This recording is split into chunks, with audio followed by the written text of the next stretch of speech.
boa noite, graça e paz para quem está entrando na nossa live dessa semana sobre calvinismo. Já vamos começar, aproveitem para estar compartilhando.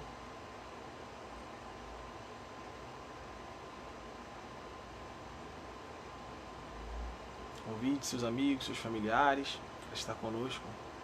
Tenho certeza que vai ser uma live abençoada.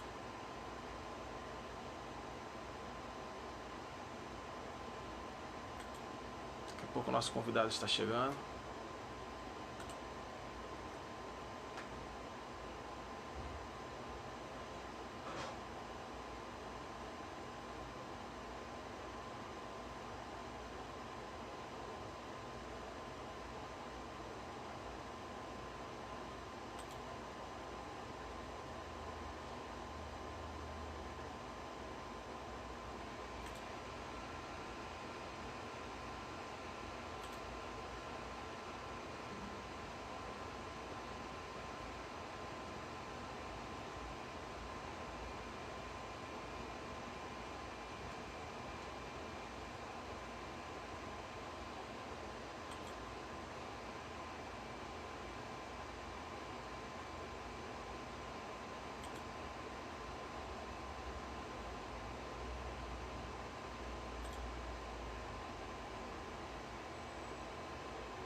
Vamos começar já, tá bom, pessoal? Só aguardando aí o nosso convidado dessa noite está entrando aqui também.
Vamos lá, vamos lá.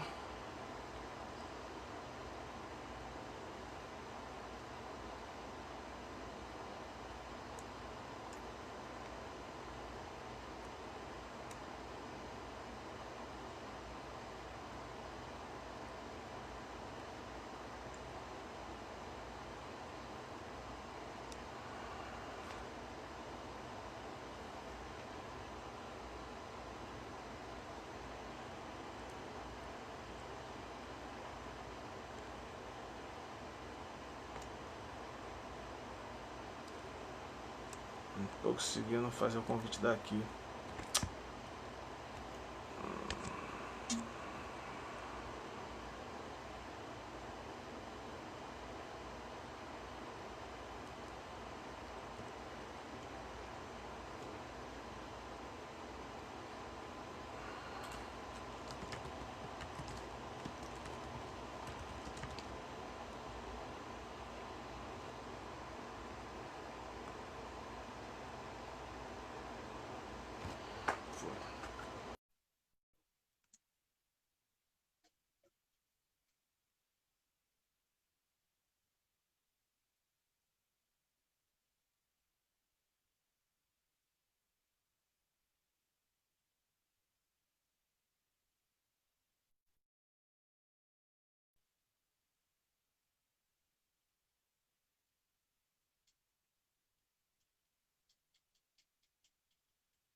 Aí, conseguimos.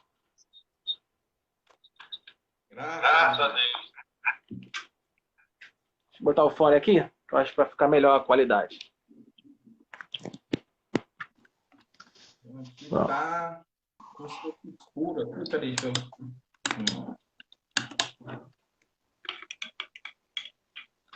Aqui.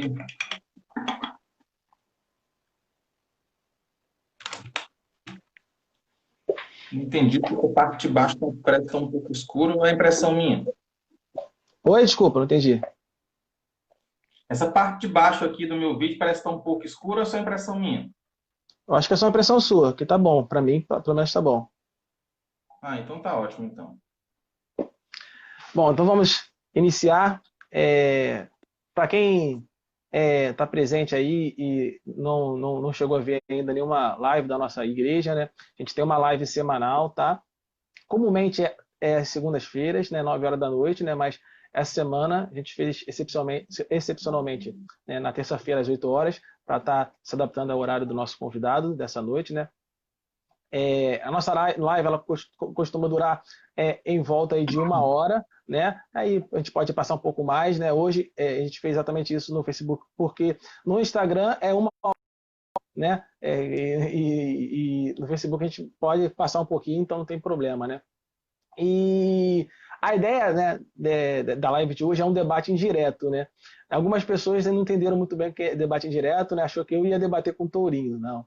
Eu vou ser só o intermediador, né, desse debate indireto. E como é 1 hora de live, né, a gente vai, de vez de fazer os dois debatedores, né, para discutir as ideias, a gente vai fazer uma live com cada um, né, e para ser 1 hora só falando sobre aquele assunto, né, para a gente poder deixar a coisa um pouco mais robusta, né, um pouco mais rica, né. E a ideia aqui vai ser também ser um bate-papo, né? As pessoas aí vão poder contribuir com perguntas, com comentários aí, na medida do possível, dependendo da quantidade de perguntas e comentários que tiver, a gente vai estar lendo todos e respondendo aí na medida do possível, né? Convidado nessa noite é o Francisco Tourinho, né? Autor do livro O Calvinismo Explicado, né? Também tem um canal no YouTube, não é isso? O Calvinismo Explicado, ele também pode falar aí como que adquire, falar um pouco sobre o livro. Fica à vontade aí para falar aí suas palavras introdutórias, Tourinho. Olá, meus irmãos, graça e paz. Como o Tiago já disse, meu nome é Francisco Tourinho. Eu sou autor desse livro aqui, O Calvinismo Explicado, que ele surge com uma proposta de explicar realmente alguns dos problemas que comumente são levantados contra a doutrina calvinista, que eu já vinha acompanhando aí alguns debates desde 2016, que foi quando eu realmente me encontrei com a doutrina calvinista, e o meu encontro com a doutrina calvinista se deu justamente porque eu comecei a ver que as acusações que eram feitas contra o calvinismo, elas não eram verdadeiras. Elas, na verdade, eram fruto não só da falta de compreensão daqueles que são nossos adversários de ideias, como principalmente por uma má representação que os próprios calvinistas fazem da nossa doutrina na internet. Por muitas vezes, pessoas leigas, mas que se passam leigas no sentido realmente de não saber, não de ser, não leigo no sentido mais estrito da palavra, né? Usado por católicos, romanos, por luteranos, que é aquele sentido em que você simplesmente não faz parte do clero. Você é aquele irmão da igreja, né? Então, esse irmão da igreja também é chamado leigo lá, mas eu estou falando de leigo no sentido realmente de ser neófito, de ser aquele que não tem um entendimento, que não tem um estudo aprofundado e acaba fazendo uma má representação da doutrina. Como vocês vão ver, ela não é uma doutrina tão fácil, mas à medida que ela é explicada, ela pode ser entendida por qualquer pessoa que tenha uma boa vontade, né? Que é difícil hoje também, que nós já olhamos para a doutrina do outro com um olhar de preconceito, com um olhar de que está errado, e aí quando eu tenho essa visão já preconcebida, eu já tendo a descartar todos os argumentos e, inclusive, dependendo do seu grau de honestidade, você já espantalhar, né? Ou seja, criar uma doutrina que não representar aquela doutrina que é verdadeira, né? E aí, se você tem pessoas do nosso lado que já ajudam a fazer isso, então piora mais ainda. Então, o livro, eu escrevi esse livro nesse intuito. Motivo pelo qual eu recebo ataque de todos os lados, né? Não só dos meus adversários de ideia, como até dos próprios calvinistas, né? Mas isso aqui está errado, por causa disso, daquilo. E não está. O livro foi de fontes, eu realmente parei para ler as fontes originais, os primeiros puritanos, pendei muito, lendo material aí na internet, baixando livro em inglês aí, me arrebentando, porque foi bom para mim, porque pelo menos eu aprendi um pouco mais de inglês, né? Mas para mim foi muito dificultoso, porque eu não dominava o inglês. Ainda hoje eu não sou um cara fluente, assim, né? Mas eu já leio alguma coisinha. E principalmente pelo espanhol. O espanhol tem muito material de calvinismo também. E eu já tinha uma certa fluência no espanhol, porque eu morei na fronteira, tinha feito curso de espanhol, e aí eu fui procurando material em espanhol também, achei muita coisa. E o livro ele tem esse objetivo, e eu acho que isso é importante para o nosso debate, né? Eu acho que talvez um título que poderia ser dado para esse livro seria Desmistificando o Calvinismo, porque tem realmente muitos espantalhos, né, a nosso respeito, que não são clarificados nos debates comuns da internet. Muito bom. Eu quero agradecer o... Você pode entrar em contato comigo mesmo nas redes sociais, mas ele também... Eu tenho um site chamado calvinismoexplicado.com.br. Você pode comprar por lá também, no cartão. Você pode gerar boleto, você pode dividir. Lá no site dá várias opções. E também tem a livraria Teologia da Reforma, que ela também vende o meu material. Você pode também procurar lá, falar com o William, que ele faz todo o processo por lá mesmo, entendeu? Manda entregar na sua casa. É um cara super bacana, uma livraria que é realmente de ponta mesmo, realmente muito confiável. Muito bom. Quero agradecer, o Francisco Tourinho, pela disponibilidade, tanto em meu nome quanto em nome da Igreja Batista Central. É um prazer tê-lo aqui conosco, tá bom? Eu só queria dizer que eu sou batista, viu? Muita gente pensa que eu sou presbiteriano, porque o livro ele tem um caráter extremamente, fortemente confessional. E eu não cito nenhuma vez aqui a confissão de fé batista. Né? Então, como a boa parte do meu livro é baseado na teologia dos congregacionais e dos presbiterianos, aí muita gente pensa que eu não sou batista, mas eu sou um batista, viu? Apesar de eu ter removido muitas das diferenças que eu tinha antigamente com os presbiterianos, mas eu ainda continuo um batista. Amém. Bom, vou explicar como vai funcionar aqui o debate para quem está nos ouvindo, né? Você também que estiver ouvindo posteriormente, tanto no YouTube da igreja, né, quanto no próprio Facebook mesmo, vai ficar aqui disponível, né? Vou explicar mais ou menos como vai funcionar, tá? A gente vai trabalhar tanto com o Tourinho, né, quanto com o Alcino semana que vem, que vai defender o arminianismo, vão ser feitas 10 perguntas, tá? Para cada um. Essas 10 perguntas, 4 foram feitas por mim, dos dois lados, né? Eu vou estar representando aí o público mais leigo, tentando fazer perguntas aí que eu acho que as pessoas têm mais dúvida nesse assunto, né? 3 perguntas foram feitas pelo próprio defensor da ideia, né? Que são perguntas que ele entende que são importantes para um bom entendimento da ideia. E 3 perguntas foram feitas pelo opositor de ideia, né? Que são para pegar aí os pontos aí que de repente tem alguma possibilidade de inconsistência, tá?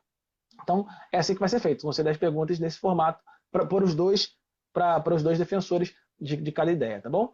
E também aí tem os comentários, né? Que vocês podem estar fazendo outras perguntas e outras contribuições, tá bom? Vocês podem ficar à vontade. Então vamos começar aí pela primeira pergunta, né? A primeira pergunta é o seguinte: a pergunta eu acho que introdutória para a gente começar a entender o assunto. Tem muita gente que não conhece bem o que é arminianismo, o que é calvinismo, então acho que a primeira coisa que a gente tem que começar trabalhando é o que é o calvinismo, afinal de contas. Fica à vontade para O responder. calvinismo, o calvinismo na verdade, quando nós falamos, ele tem diversas facetas, né? Desde, poderíamos conceituar, por exemplo, como a doutrina dos seguidores de Calvino, por assim dizer, né, que é o mais comum, embora esse não seja um nome adequado, porque Calvino é o nosso mestre e nem é o criador daquilo que a gente acredita. E ele também não goza de uma autoridade primária e nem está acima de outros teólogos também da mesma linha. Então, o calvinismo, em termos doutrinários, ele é uma doutrina conciliar, ele é uma doutrina que é baseada em documentos, em confissões, né, e em concílios, né, que a gente geralmente usa ali o concílio de Dort, o concílio de Westminster, que também foi um concílio. Há um debatezinho sobre isso daí, mas a maioria considera que ali sim foi um concílio. E o concílio de La Rochelle, né, que a confissão lá de fé francesa, né, de La Rochelle, foi escrita pelo próprio Calvino. Então, nós temos aí as confissões, confissão helvética, confissão belga, e por aí vai. São cerca de 11 confissões aí que está representada a doutrina oficial do calvinismo. Por outro lado, o melhor seria chamar de teologia reformada. Esse nome ele é mais adequado. O calvinismo também, ele assumiu um aspecto jocoso na época da Reforma, por conta que os protestantes chamavam os católicos romanos de papistas. Os papistas, até hoje, eles ficam zangados com isso, né? Não é um adjetivo que eles gostam, e para devolver uma espécie de apelido ou uma espécie de ofensa, eles então apelidaram aqueles que tinham como centro de sua teologia ali Genebra, eles devolveram e chamaram de calvinistas, né? Ou seja, os papistas e os calvinistas. E é por isso que o próprio Calvino se opôs ao uso desse termo. Então, calvinista mesmo, ele pode evocar uma palavra enganosa e um significado enganoso. No entanto, com o decorrer do tempo, acabou que essa palavra ficou, né, e ela é símbolo daquela segunda reforma, por assim dizer. Teve a reforma luterana, e aí depois teve aquela reforma lá de Genebra, né, que foi zwingliana, e depois calvinista, né, ali com Calvino, com Beza, né, que deu a continuidade ali, que deu esse que nós conhecemos hoje por teologia reformada. O principal aspecto dessa teologia não só na área da providência, como na área da predestinação, mas é um forte peso sobre os 5 solas da Reforma Protestante. Né? E me parece que o sola gratia ele ganha um destaque a mais aí na teologia reformada calvinista, né? Que talvez pudesse ser o nome mais adequado, aí, reformada calvinista, no sentido mais amplo, dado que os luteranos também são reformados, os zwinglianos também são reformados, né? Então, nesse sentido mais amplo, o correto seria teologia reformada calvinista. Num sentido mais estrito, somente teologia reformada e o nome calvinista ele ficaria de lado. Existe também, depois, a partir do século XIX, aí, com Abraham Kuyper, nós ganhamos uma nova denominação, né, que seria a palavra calvinismo, e aí lá ele vai definir como uma cosmovisão, né, como uma visão de mundo, aí sim já ganha um aspecto positivo, não mais aquele aspecto negativo da época da Reforma, que é uma cosmovisão, ou seja, um modo realmente de você enxergar o mundo, né, onde está em voga a soberania de Deus sobre todas as coisas e em todas as áreas da vida, seja na área política, seja na área emocional, seja em qualquer área da vida, seja secular ou sagrada, né, não existiria mais essa divisão dessas esferas, né, o do sagrado e o secular, mas seria uma coisa só onde Deus seria soberano em todas as áreas, inclusive na política. Daí nós temos essa questão da igreja e Estado, ou seja, todo um debate a respeito disso daí. Mas, enfim, calvinismo dada essa nova definição, uma visão de mundo, onde nós destacamos que Deus ele é realmente soberano e deve governar todas as áreas de nossa vida. Ou seja, não há nenhum ponto no universo em que...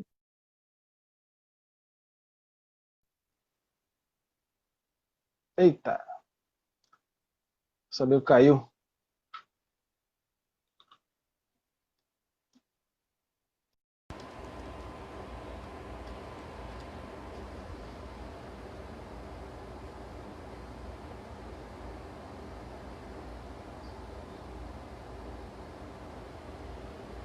Esperar ele retornar rapidamente.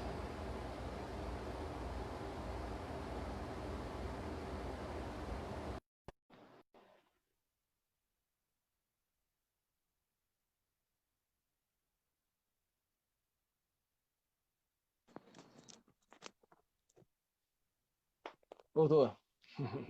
Voltei. Tá parecendo TV Cruz, pô.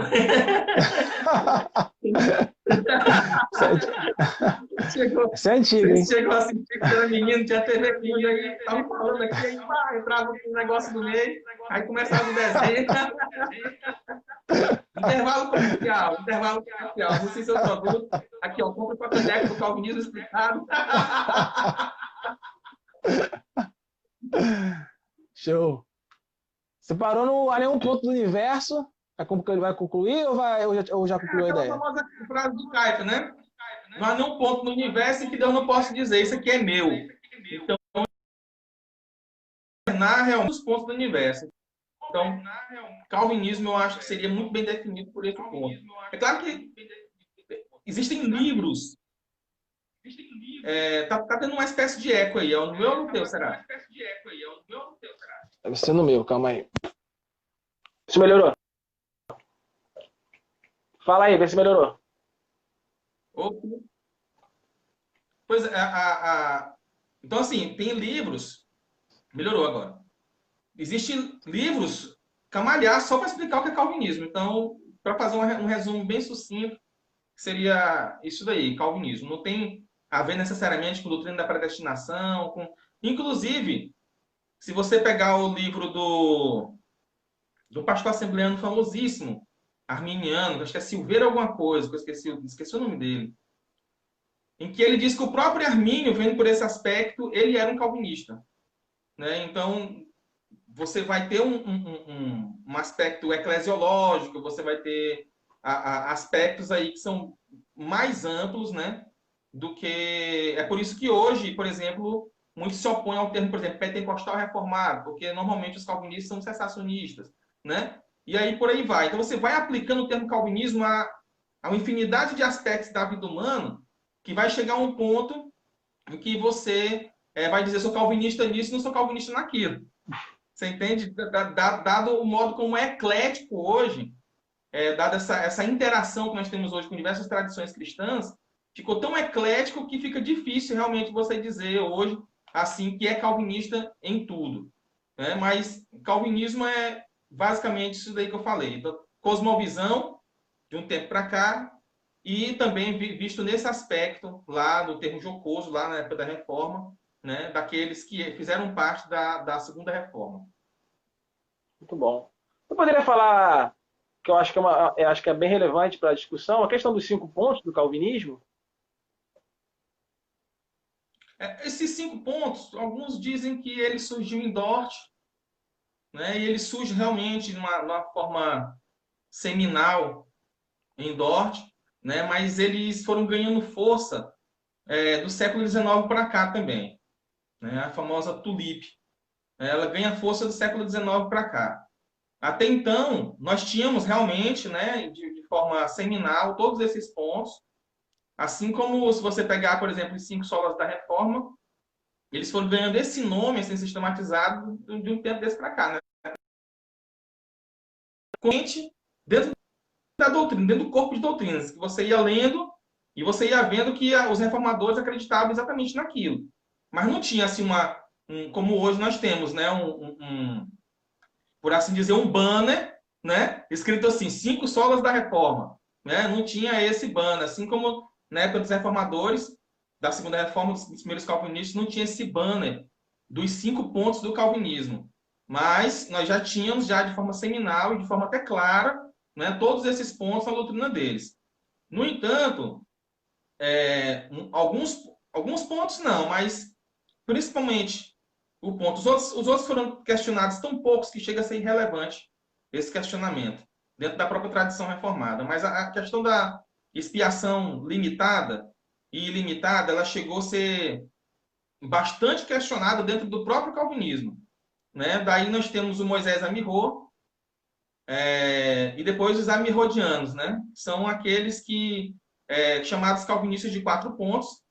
E por incrível que pareça, nós tivemos grandes, mas grandíssimos nomes dentro do calvinismo. Estima-se que no século XVIII, cerca de 40% dos calvinistas não acreditavam na expiação limitada. Eles acreditavam na expiação ilimitada, realmente. Então, aí se desmembrou, existiam diversos ramos da forma como se lidava com essa doutrina na época, e de forma que nós não podemos, de forma alguma, reduzir o calvinismo aos 5 pontos. Dizer que alguém só é calvinista se ele acreditar nos 5 pontos. E, infelizmente, é isso que acontece hoje. Né? Alguém hoje que é um calvinista de 4 pontos, por exemplo, ele é praticamente excomungado da igreja, né? Ele é deserdado. Né? Isso não aconteceria de forma alguma no século XVIII, por exemplo, século XVII. Né? Isso daí é algo moderno também. O calvinismo moderno ele tem tomado rumos bem estranhos com relação ao calvinismo que era no passado. Mas, enfim, isso aí é uma coisa que a gente tem que parar e observar e tem que ver no que vai dar ainda, né? Muito bom. Vamos para a segunda pergunta, então. Eu vejo muito na internet, né? Na internet a gente vê muito debate, né? Até às vezes acalorado com relação a essa questão da soteriologia, né? Calvinismo versus arminianismo. E sempre aparecem pessoas, né? dizendo que esse tipo de debate não deveria acontecer, que esse tipo de discussão não é importante. Eu vi até há pouco tempo uma pessoa falando que nem tem interesse em saber nada sobre Calvino, nada sobre Armínio, não quer nem saber o que eles pensavam, enfim, porque isso não é importante, o que é importante é conhecer a Jesus. Tendo em vista isso, eu quero saber se você acredita que essa discussão é importante e qual é a relevância, né, desse assunto para a vida do cristão. Academicamente, essa discussão ela é muito importante. Academicamente. Na medida em que você vai descendo para a parte mais popular da igreja, é irrelevante. Por quê? Porque a maioria esmagadora das pessoas, elas procuram a igreja porque elas precisam de força para viver. Elas não estão lá atrás de uma satisfação intelectual, mas elas estão lá porque elas sentem um vazio no coração, entendeu? Porque elas sentem um vazio existencial e elas procuram algo que preencha a vida delas, né? Então, quando você vai à igreja porque seu filho está na droga, porque seu casamento está destruído, porque você mesmo está passando por alguma doença, por algum problema, por algo que você necessita de força, de ajuda, ou até mesmo você está passando por crises existenciais, debate sobre lógica, sobre ordem dos decretos, sobre minúcias, né? Sobre escolasticismo, isso e aquilo, sobre termos técnicos, eles vão se tornando cada vez mais irrelevantes na sua vida. À medida em que você vai se tornando mais ajustado e que você vai crescendo intelectualmente dentro da doutrina, vai crescendo intelectualmente dentro da igreja, esse debate ele já começa a ser relevante. Por quê? Porque o pastor, naturalmente, ele vai guiar, ele é um guia, né, como a escritura fala, né? Existe cego guiando cego. Existe também aqueles que enxergam guiando outros que enxergam, né? Ou seja, à medida que você vai avançando na vida eclesiástica, que você vai ser um diácono, um presbítero, que você procura um seminário, que você quer agora aumentar o seu conhecimento dentro da doutrina cristã, aí esse debate ele vai se tornando relevante, porque a igreja, como se ela precisa de uma doutrina saudável. E qual seria a doutrina saudável? Aí alguns vão dizer que é o calvinismo, outros vão dizer que é arminiano, outros vão dizer que é molinista, tomista, e aí durandista, escotista, e aí por aí vai. Né? De forma que, em alguns aspectos, você pode dizer que a outra doutrina é danosa, e pode dizer que a outra não é danosa. E aí sim, mais na frente, você vai ter desdobramentos dentro da própria igreja que pode ser danoso por conta da doutrina, da visão que o pastor tem a respeito do próprio Deus. Né? Mas, no fim das contas, eu digo assim, agora falando por experiência própria, né? Uma experiência minha mesmo, entendeu? Não fiz nenhum estudo a respeito disso nem nada. Quando eu fui convertido, fui chamado pelo Senhor, fui chamado, eu tinha 8 anos. Né? Foi quando eu levantei minha mãozinha lá, ó, aceita Jesus. Né? Como é comum nas igrejas batistas, né? Mas, você aceita Jesus? Pá, aceito. E desde então, eu tenho batalhado pela fé, dentre os altos e baixos, como a vida de todo crente, né? E hoje daqui a pouco tempo, farei 36 anos. Então, eu tenho aí cerca de 27 anos dentro do corpo. E já vi pessoas piedosíssimas, homens de Deus, né? Homens mesmo que eu não sou digno nem de desatar a sandália do cara, e que ele é totalmente alheio a esse tipo de debate. Né? Então, a experiência nos mostra que esse debate, academicamente, é muito importante. Mas eu não acredito que ele seja um debate decisivo na salvação do crente ou para que você seja realmente conhecido por Deus, por assim dizer, que Deus conheça seu nome, né? Como a Escritura fala, eu nunca te conheci, né? Para aqueles que são reprovados. Então, isso não vai impedir de você de ser um eleito, tenha um bom relacionamento com você. Muito bom. Vamos para a nossa terceira pergunta. Eu queria que você falasse um pouco, né, da diferença entre o calvinismo infralapsariano e o calvinismo supralapsariano. Você poderia discorrer um pouco sobre isso? Posso sim. Agora você entrou na minha área. Ah, Calvinismo, isso aí tem a ver com uma questão da ordem lógica dos decretos. Né? Nós acreditamos que antes da fundação do mundo, digo, antes da Terra existir, ou seja, dela começar a existir no tempo, Deus ele emitiu todos os decretos daquilo que iria acontecer no tempo. Então, antes de existir tempo, existiu ali uma ordem lógica no qual Deus emitiu os seus decretos.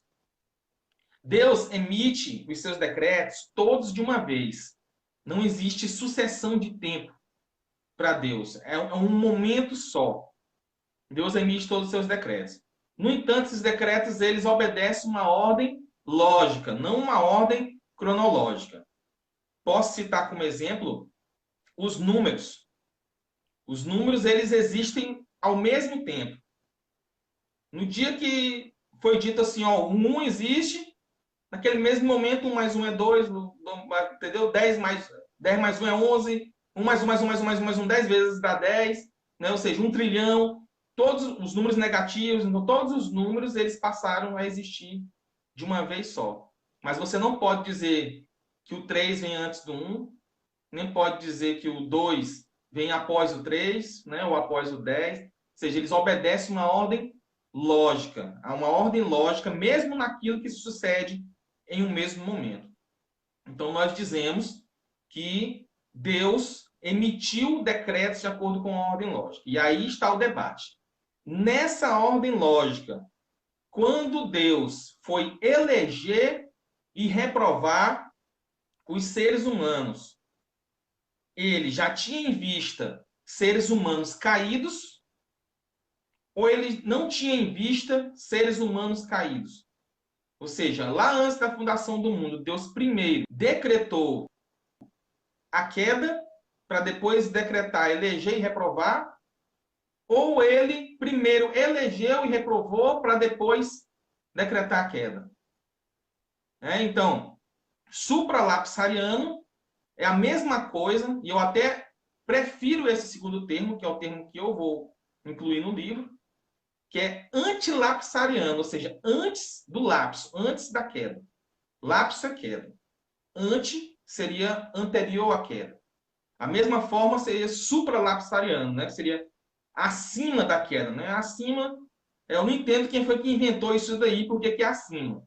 Mas quem inventou isso estava pensando, né? Não acredito numa descrição, né? De cima para baixo. Primeiro, Deus elege, reprova, e aí depois ele permite a queda, depois ele, dependendo dos vários tipos de supralapsarianismo que existe.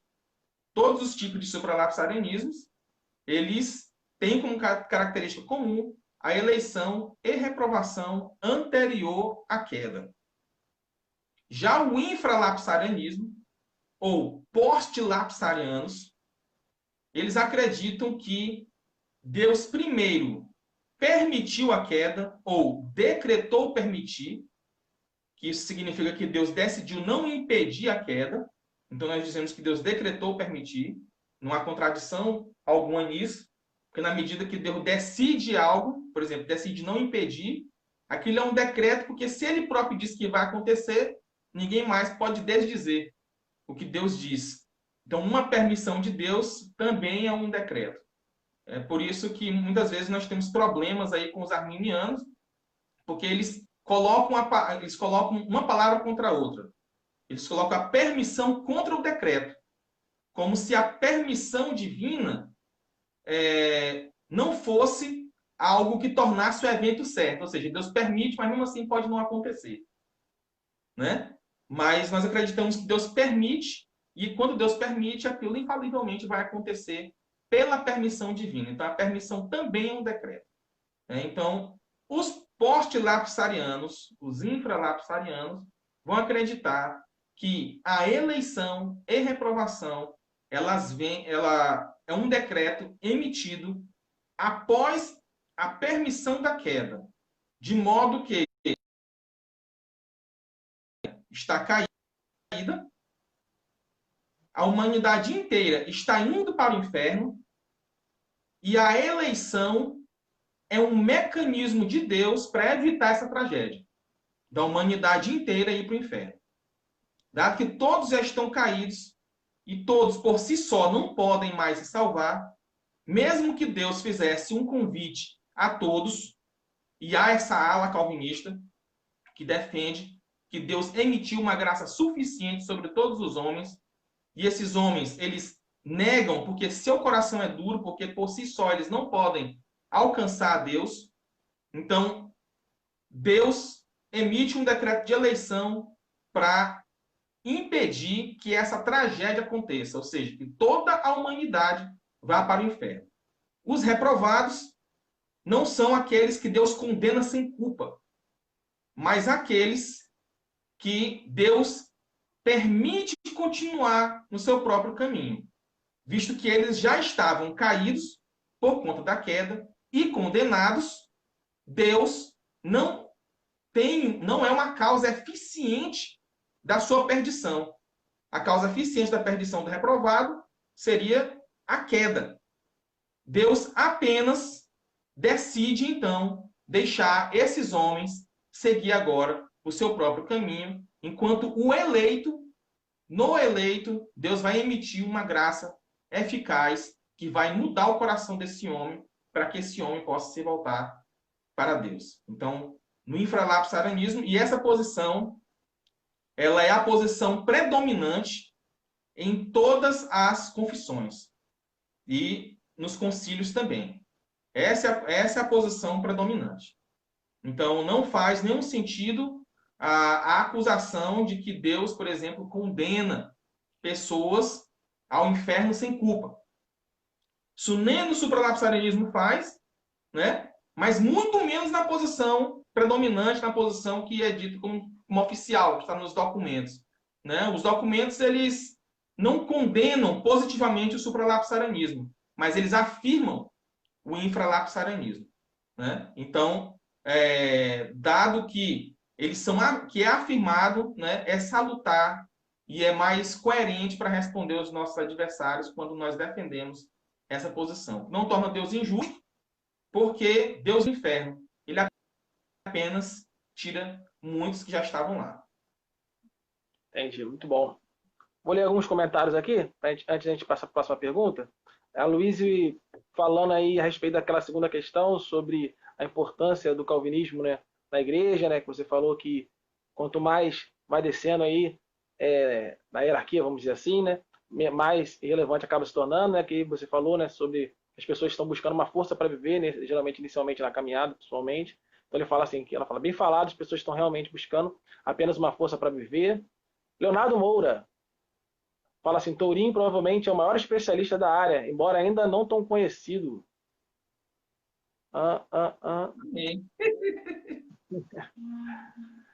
Luiz Roberto, Deus continue sustentando. Como diz os pentecostais, eu recebo, irmão.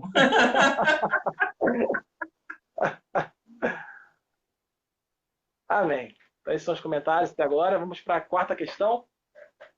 No quinto ponto do calvinismo, né, existe a perseverança dos santos, né? Que é o entendimento daquele que o verdadeiro cristão ele não vai perder a salvação, não é isso? Isso. Aí eu vejo muitas pessoas com a seguinte dúvida, né? Na Bíblia, a Bíblia fala sobre apostasia, né? Que seria o abandono da fé. Só que se a pessoa abandonou a fé, significa que ela tinha fé anteriormente, né? E se ela tinha fé anteriormente, ela não seria um cristão, né? Então eu queria saber como que um calvinista, né? Ou como que se explica, né? A apostasia, né? Crendo na perseverança dos santos, né? No quinto ponto do calvinismo. Isso.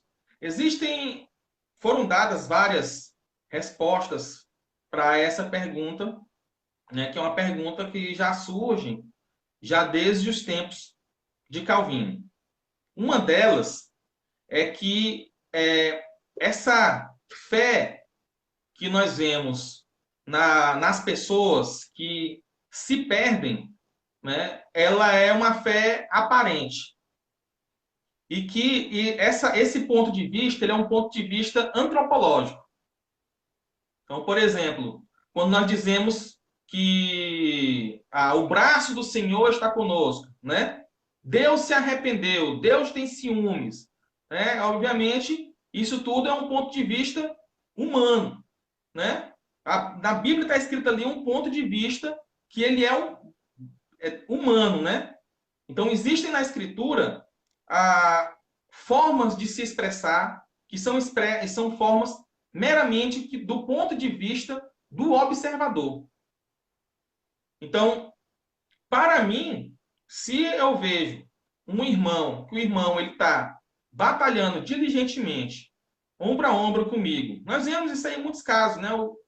Ele ora, ele entende a mensagem, né? Ele recebeu de fato uma iluminação temporária, ele recebeu de fato uma iluminação temporária, que a Escritura fala, por exemplo, que uma mulher crente ela abençoa seu marido, mesmo ele não sendo crente. Então, nós vemos, por exemplo, lá no dia do juízo, vão ter pessoas que profetizaram, que oraram em línguas, que expulsaram demônios, que curaram pessoas, e Jesus vai dizer, olha, eu nunca os conheci, né? Não quer dizer o quê? Eu nunca conheci. Isso não é uma coisa de conhecimento cognitivo, porque Deus sabe todas as coisas. Deus conhece todas as pessoas. Cognitivamente, sim. Ele sabe quem é o ímpio e sabe quem é o justo. Se ele não soubesse quem era o ímpio, não tinha como ele dividir as ovelhas dele dos bodes. Então, ele sabe quem é cada um. Agora, esse conhecer é um conhecer de se tornar um com ele. Né? A Escritura, quando se tornou um com Eva, ele conheceu a Eva. Né? E a Escritura fala o quê? Que eu seja um com vocês, isso Jesus Cristo falando para os discípulos. Que eu seja um com vocês, assim como sou um com meu Pai. E a salvação é esta, que conheça a Deus, né? E o seu Filho, Jesus Cristo. Né? Então, conhecer é realmente ser salvo. A salvação é essa, conhecer a Deus e o seu Filho, Jesus Cristo. Né? Acho que é João 5,24, se eu não me engano. Mas depois eu posso pegar a referência bem certinho. Aí, você vê que a Escritura fala que conhecer é estar junto. Então, Jesus Cristo diz, nunca os conheci. Mas aqueles homens, eles pregaram, eles tiveram uma iluminação do Espírito Santo que o que isso prova, não que eles foram salvos, mas que pessoas que estão próximas dos homens de Deus também são abençoados. Então, você vê, por exemplo, que lá no passado, quando Deus queria destruir lá Sodoma e Gomorra, se eu não me engano,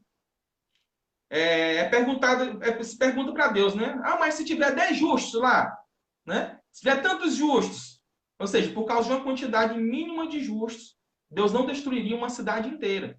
Ou seja, toda a cidade ia ser abençoada porque uma quantidade de justos estava ali. Né? Então, o ímpio, por muitas vezes, ele recebe muitas bênçãos, inclusive espirituais, porque eles estão próximos dos cristãos.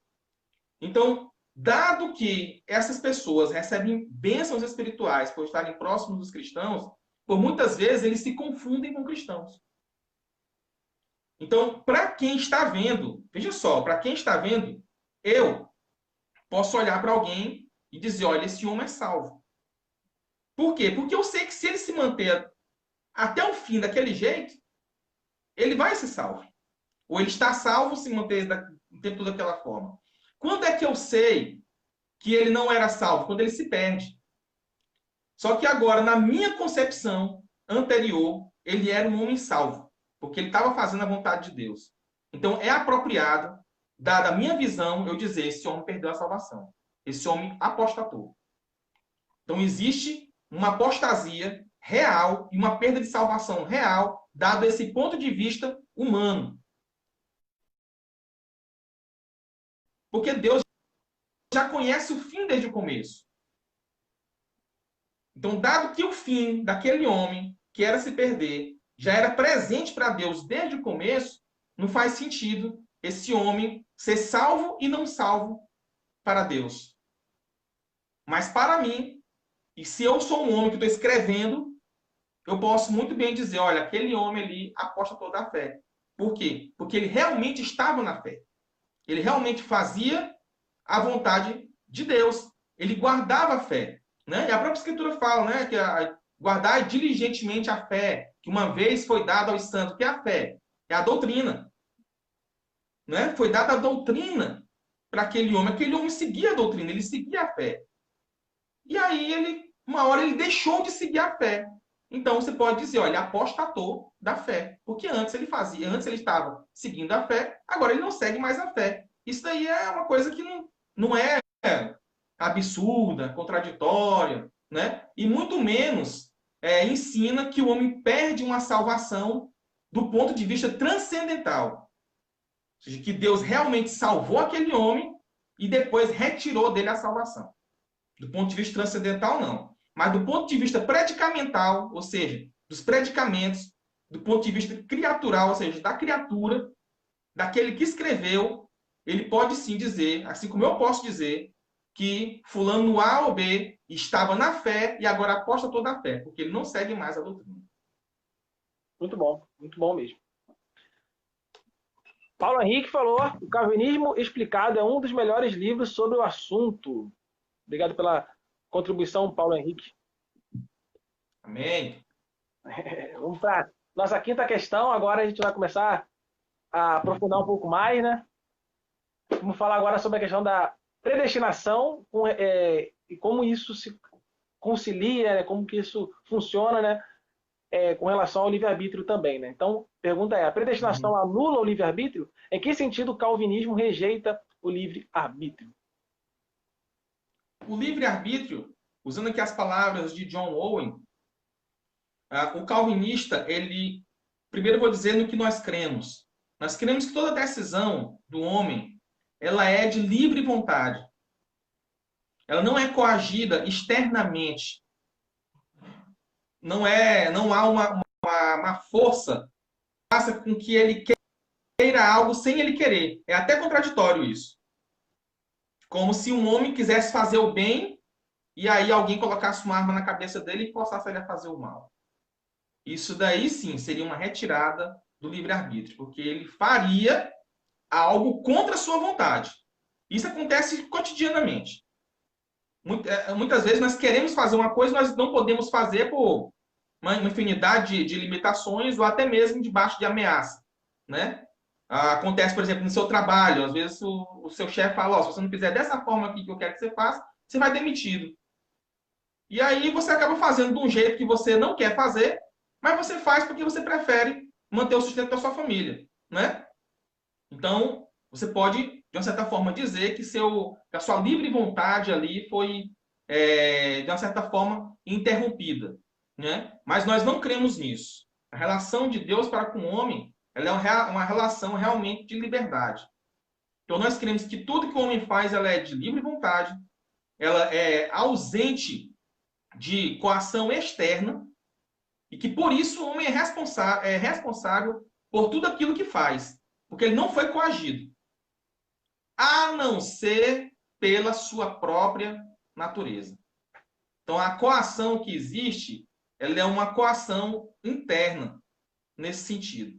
Dado que o homem, quando nasce, ele nasce totalmente depravado e escravo do pecado, então ele é coagido pela sua própria natureza a sempre pecar.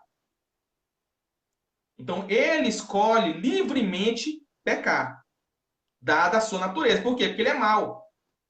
Então ele faz maldades porque ele é mau. E aí você não pode dizer, mas ele não pode fazer a bondade? Poder, em termos de potência, ele pode. Mas ele vai querer fazer o bem? Porque até onde eu sei, homens maus fazem o mal. Se eles fizessem o bem, eles seriam bons. Então, nesse sentido, nós defendemos o livre-arbítrio e negamos que esse livre-arbítrio ele seja supremo, ele seja independente e que ele possa anular ou tornar Deus ignorante, né? Ou possa suprimir algum plano divino. Aí sim, nesse caso, nós negamos. Né? Se Deus previu que algo vai acontecer, ou seja, que ele tem presciência, aquilo de forma alguma pode acontecer diferente. Então, assim, existe uma relação certa de consequência, ou seja, do evento que vai acontecer. Embora isso não anule a natureza livre nem contingente da causa secundária, ou seja, da criatura que vai agir naquele momento. Então, é nesse sentido que nós cremos no livre-arbítrio. E a predestinação em si, porque nós temos que diferenciar a predestinação da determinação divina. São coisas diferentes. Alguns gostam de usar o termo pré-determinação, né? Ou pré-moção, né? Que é o termo mais técnico. O termo mais técnico é pré-moção divina. Né? Termo esse que você nunca vai ver usando na internet, coisa mais rara. Eu nunca nem vi. Aparece aí uma vez perdida com gente que leu meu livro, né? Mas eu nunca vi. Mas o termo técnico é esse, é pré-moção divina. Ou pré-moção física. Porque é um mover físico, realmente. Então, a predestinação, ela é somente no tocante à salvação. Não existe, por exemplo, predestinação para pecar. Porque a predestinação, embora quando você vai ler em Calvino, ele, hora ou outra, parece que ele usa esse termo, predestinação para condenar, por exemplo. Predestinação para ir para o inferno. Né? Ou reprovar. Você lendo o texto, no total, você vai ver que ele faz uma diferenciação entre uma predestinação e outra. De forma que, com o tempo, esse termo predestinação para coisas que são deméritos diante de Deus, ele foi abandonado. Então, nós temos ou uma pré-ordenação ou uma determinação. Os nomes são variados. Os nomes são variados. Essa predestinação, ela é anterior cronologicamente e logicamente também a qualquer atitude humana. Então, dado que Deus viu o homem caído, ele agora predestina esse homem a receber uma graça eficaz que vai ajustá-lo cognitivamente, porque ele perdeu esse ajuste cognitivo lá na queda. Agora, o homem que foi criado para se aproximar e para se voltar para o supremo bem, para o bem verdadeiro, que é Deus, ele agora, com o desajuste que ele teve cognitivo, ele teve esse desajuste cognitivo, desajuste no corpo inteiro, né? Mas estamos falando aqui da área cognitiva, que é o que guia a vontade, né? Ele passa agora a desejar bens aparentes, que não são bens verdadeiros. Esse bem aparente é o que nós chamamos de pecado. Que é aquilo que ele acha que é bom, mas na verdade é ruim. Por exemplo, o homem que ele fornica, ele não fornica pela fornicação, ele fornica pelo bem do prazer. O homem que ele rouba, ele não rouba pelo ato do roubo, mas ele rouba pelo bem da posse, daquilo que ele vai adquirir. Então é o que nós chamamos de bens aparentes. Ele viu um bem e agora aquele caminho que ele vai tomar, né, vai ser um caminho pecaminoso. De forma que o homem, ele não se desajustou nisso. Ele ainda é ajustado a querer o bem. Só que agora ele perdeu esse árbitro, né? Ou seja, igual o juiz do futebol lá, que é o árbitro, né? O arbítrio de julgar bem aquilo que é o bem verdadeiro e aquilo que é o bem aparente, de forma que a vontade dele, agora desordenada, se apetece a coisas que não era para se apetecer, caso ele não tivesse. Então, quando o homem recebe essa graça eficaz, que alguns chamam de graça irresistível, mas o nome mais técnico é graça eficaz. Essa graça eficaz, ela reajusta o homem na sua cognição, que faz agora com que ele readquira aspectos que ele perdeu lá na queda.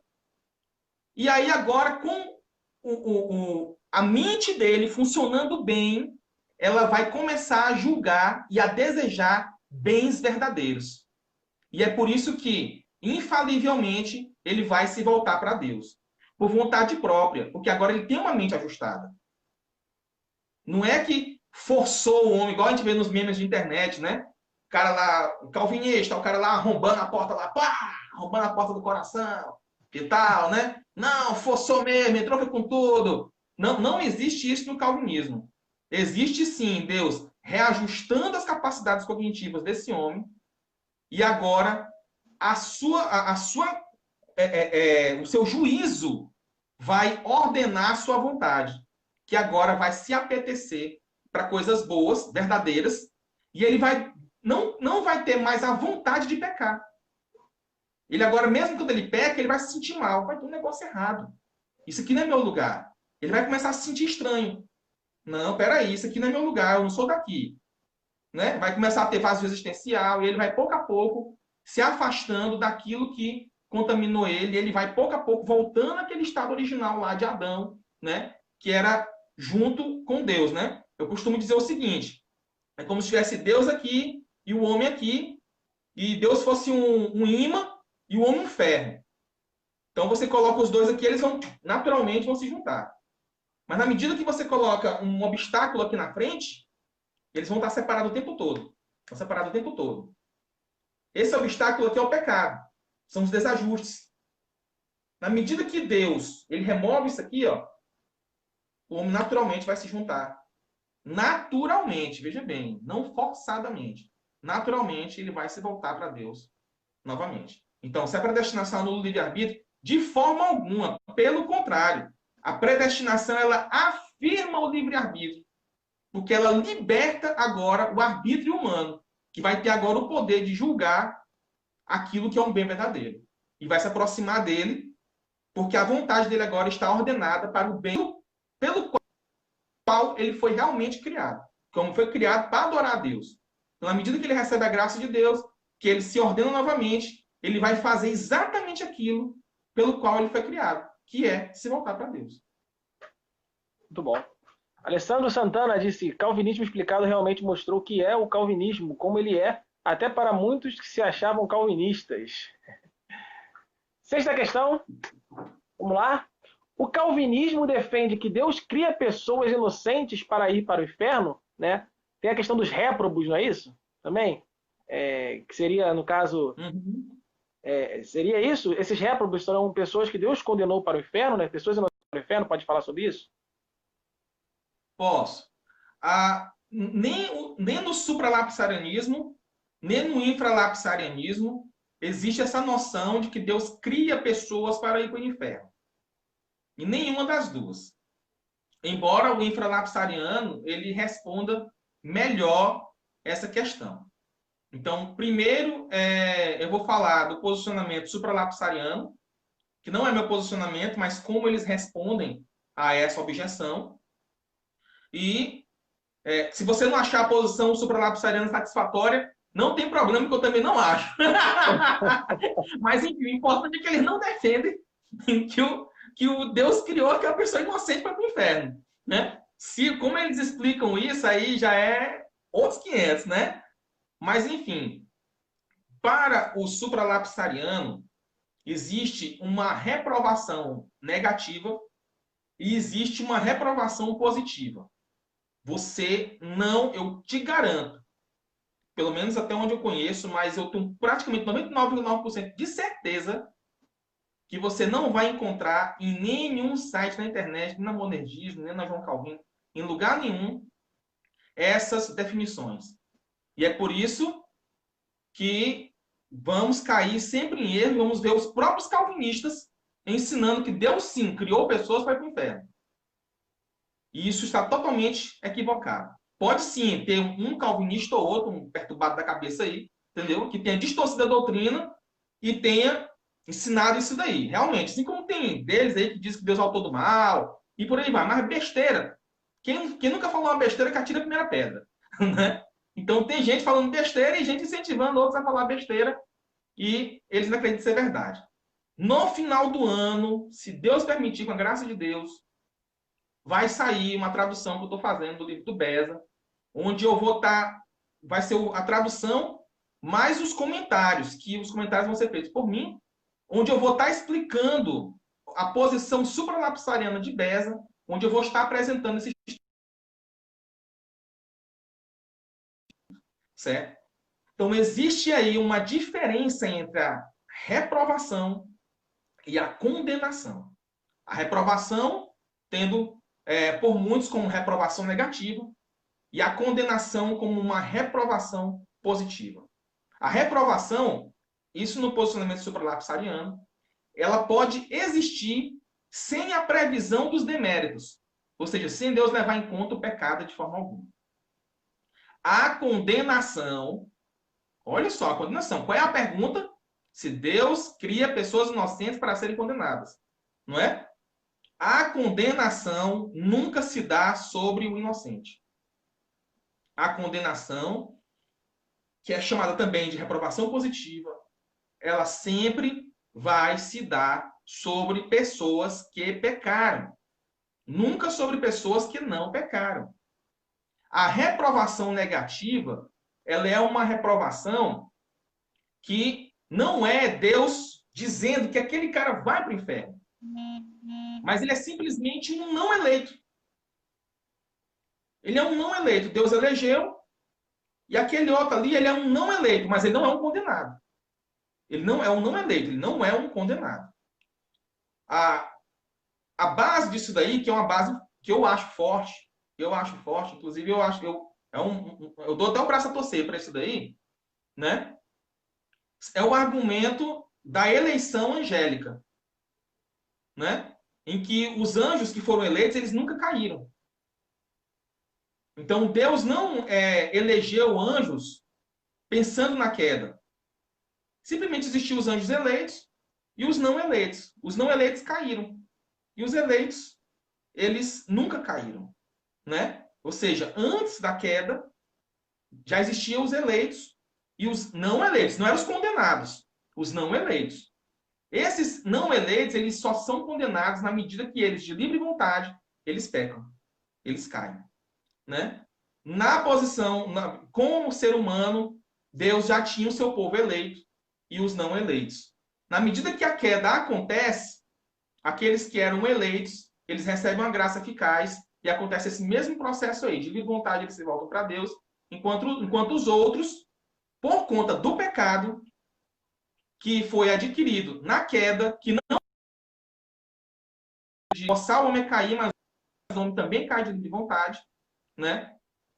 Torna todos aqueles homens responsáveis pelos seus próprios pecados, e por conta desses pecados, eles são condenados.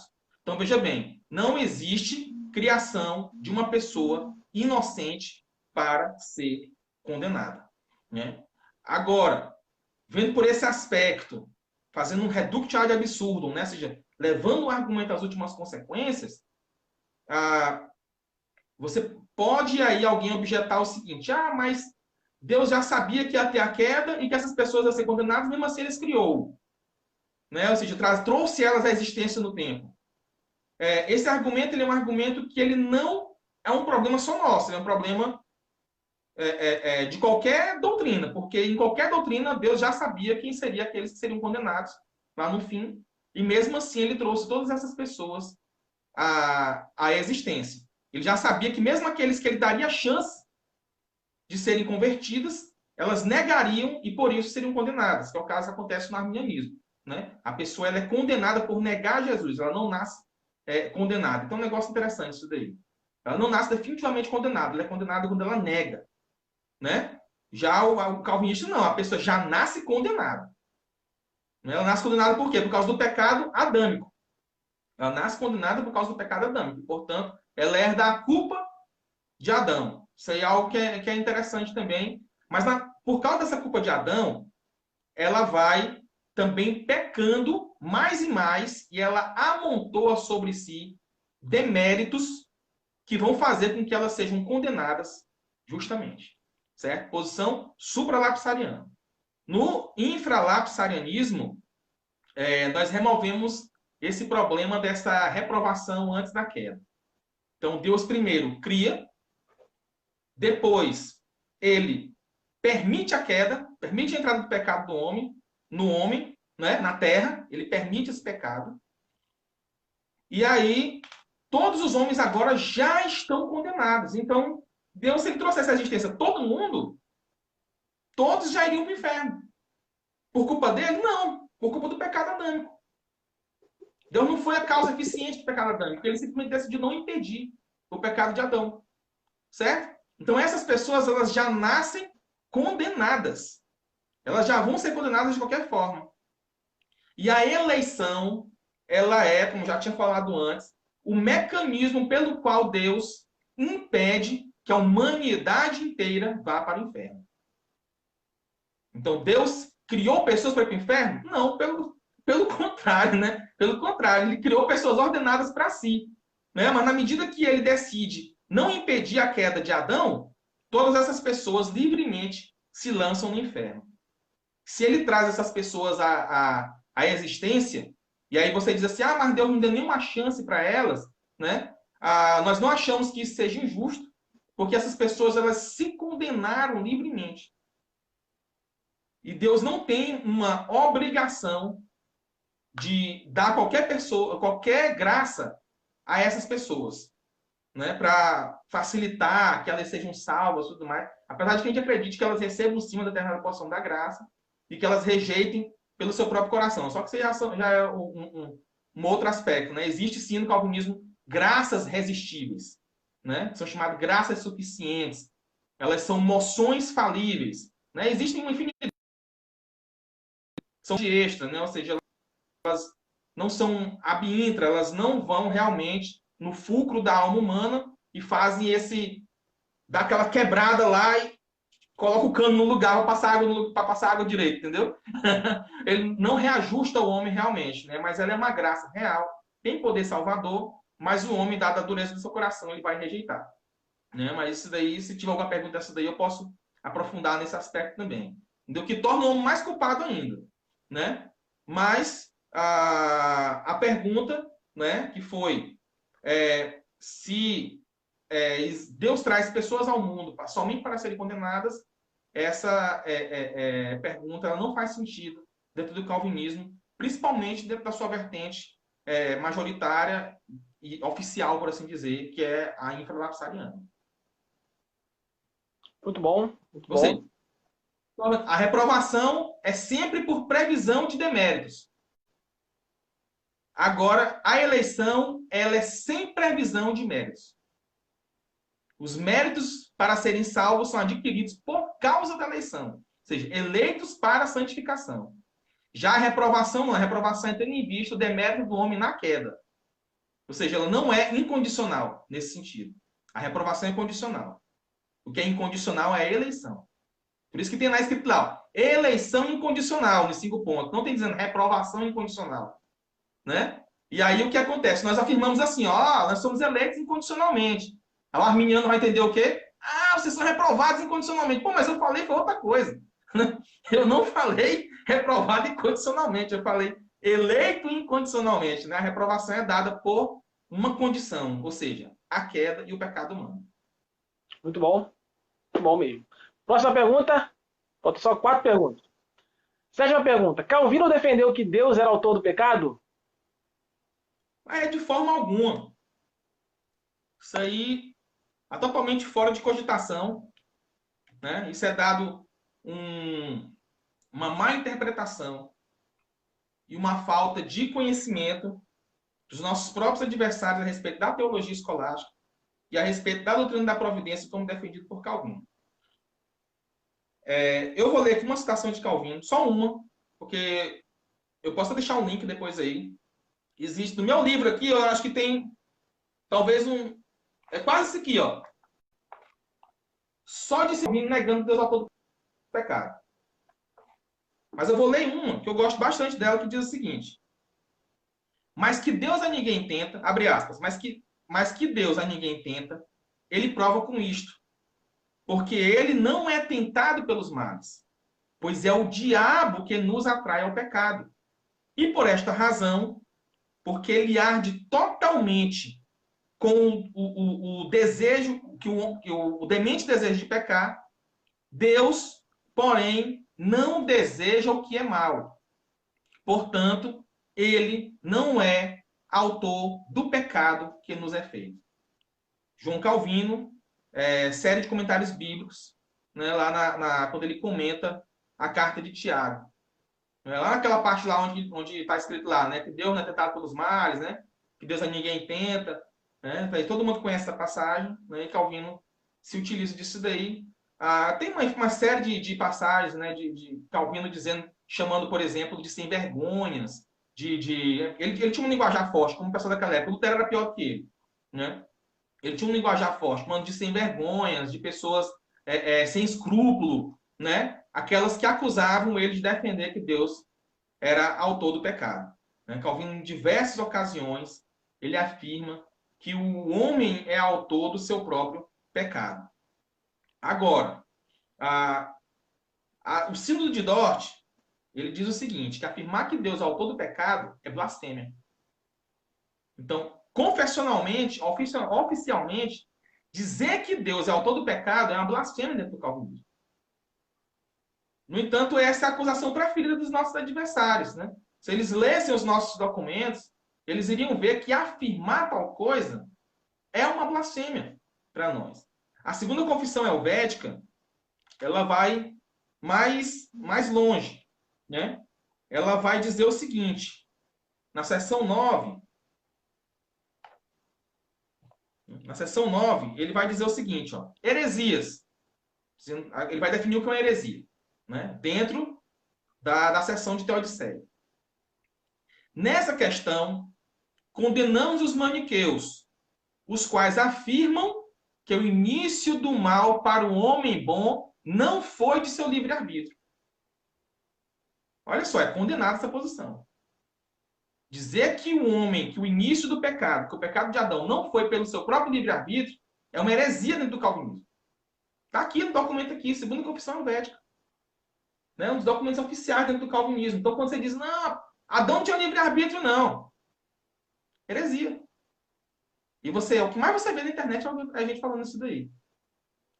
E, olha só, condenamos também os pelagianos que afirmam que um homem mau tem suficiente livre-arbítrio para praticar o bem que lhe é ordenado. Ambos são refutados pela Santa Escritura, que diz aos primeiros, Deus fez o homem reto, e aos segundos, se pois o Filho vos libertar, verdadeiramente sereis livres.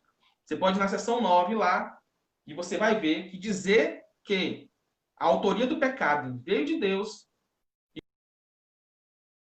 heresia e também é blasfêmia. Talvez existam heresias que não sejam blasfemas, mas essa é uma que é blasfema. Ou seja, as piores palavras, os piores adjetivos dentro da tradição calvinista confessional é dado àqueles que negam o livre-arbítrio humano e que negam o livre-arbítrio humano e afirmam que Deus é o autor do pecado. Agora, como isso se dá? Primeiro, nós temos que fugir da proposição de Manes. Temos que fugir do maniqueísmo, de tornar o mal uma entidade separada de Deus. Que aí está o grande problema. Muitas vezes, nossos adversários eles caem no maniqueísmo. Eles tornam o mal algo totalmente separado de Deus. Como se Deus tivesse com os olhos tapados e o mal aconteceu fortuitamente. Digo, Deus deu liberdade ao homem, mas sem saber que o homem iria pecar. Apenas sabendo que ele poderia ou não pecar. Né? Basicamente, é essa a objeção e essas afirmações que nós encontramos popularmente aí no nosso meio. Dizer, não, Deus deu a possibilidade só para Adão pecar. Mas ele poderia ou não pecar. Até aí, nós também acreditamos que Adão poderia ou não pecar. A questão é, quando Deus deu essa liberdade para Adão, dele pecar e não pecar, ele já sabia que Adão iria pecar? Essa é a questão. Então, se ele já sabia que Adão iria pecar, porque uma coisa é dar a possibilidade dele pecar e não pecar. A outra coisa é ele já saber qual vai ser a decisão de Adão. Se ele não souber, ele não é presciente. Eu não estou nem falando de decreto. Veja bem, eu não estou nem falando de decreto. Estou usando o conceito de presciência que é comum aos dois. Deus sabe de todos os eventos futuros. Se Deus sabe de todos os eventos futuros, independente de como ele sabe isso, porque a discussão está aí, né? O calvinista vai acreditar que Deus sabe porque decretou, e o arminiano vai acreditar que Deus sabe porque viu, né? Que já é outro problema dentro do arminianismo, mas mesmo que seja porque ele viu, ele já sabia exatamente o que Adão faria. E aí Deus poderia decidir impedir essa atitude de Adão. Porque Deus pode impedir qualquer coisa. Está na onipotência dele. Deus pode impedir um homem de pecar. Nós vimos lá no caso de Abraão, quando ele oferece, praticamente oferece Sara para Abimeleque, né? Eu acho que é o rei. E aí Deus manda um anjo informar Abimeleque que, na verdade, ele estava ficando com a mulher de outro cara. Ele iria ficar com a mulher de outro cara. E aí Abimeleque vai e agradece a Deus por ter impedido ele de pecar. Ou seja, Deus tem o poder de impedir o homem de pecar. E ele poderia impedir Adão de pecar. Poderia. Mas a partir do momento em que Adão já tinha tomado a sua decisão no coração de pecar, Deus poderia ter impedido. Mas quando Deus decide não impedir, aí ele torna o evento certo. Porque aquele que podia impedir, não impediu. Então, essa decisão divina de não impedir Adão foi o evento certo. Note, não há uma ação sobre Adão. Não é o que nós chamamos de necessidade de consequência e necessidade de consequente. Não há uma necessidade sobre o consequente, ou seja, sobre Adão, sobre o autor do ato. Há uma necessidade agora de consequência, ou seja, do que vai acontecer porque Adão já decidiu fazer e aquele que poderia impedir não vai impedir. Então, vai acontecer. Então, embora o decreto, nesse caso, seja cronologicamente anterior a Adão, porque foi emitido lá na eternidade, ele é logicamente posterior à decisão humana, porque Deus já sabia que Adão ia pecar. Então ele decide não impedir. Então ele já levou em conta a decisão de Adão de pecar e também a sua decisão de não impedir. Quando Deus diz assim, ó, não vou impedir, é a mesma coisa que ele está dizendo, vai acontecer. Veja bem, o evento. Ele não disse, vou forçar Adão. Ele não disse, vou colocar Adão para pecar. Ele não disse, Adão querendo ir para o outro lado, não, é para cá, é para cá. Não é isso. Né? Ou seja, não há uma interferência no livre-arbítrio de Adão. Muito pelo contrário, ele deixou o Adão fazer aquilo que ele realmente queria fazer, que era pecar. Certo? Então, quando Calvino, quando os reformados falam que Deus decretou a queda, nós queremos dizer que ele tornou certo o evento ao não impedir a queda. Muito bom, muito bom. Pergunta 8. Nas Institutas da Religião Cristã, no livro 3, capítulo 23, seção 7, né, João Calvino, ele vai dizer o seguinte, João Calvino: Deus não só viu de antemão a queda do primeiro homem, e nela a ruína de sua posteridade, mas também as administrou por seu arbítrio. A pergunta é, o que ele quis dizer, então, com administrou, né, por seu arbítrio, né, a ruína da sua posteridade? Isso. Primeiro, eu quero fazer uma observação que esse texto está corretamente traduzido. Existe uma tradução que não existe no Brasil, mas que ela foi traduzida de um texto em inglês muito conveniente para os nossos amigos arminianos, muito conveniente, porque no Brasil não há essa tradução. Mas há uma tradução, uma só das diversas traduções em inglês, há uma que foi traduzida dessa forma, e eles pegam justamente essa tradução para poder nos acusar, que está escrito que Calvino disse que pelo seu próprio prazer ordenou. né? E não existe essa palavra prazer no original. Calvino escreve da exata forma como está aí. Pelo seu arbítrio, ele administrou. Arbítrio é o julgamento divino.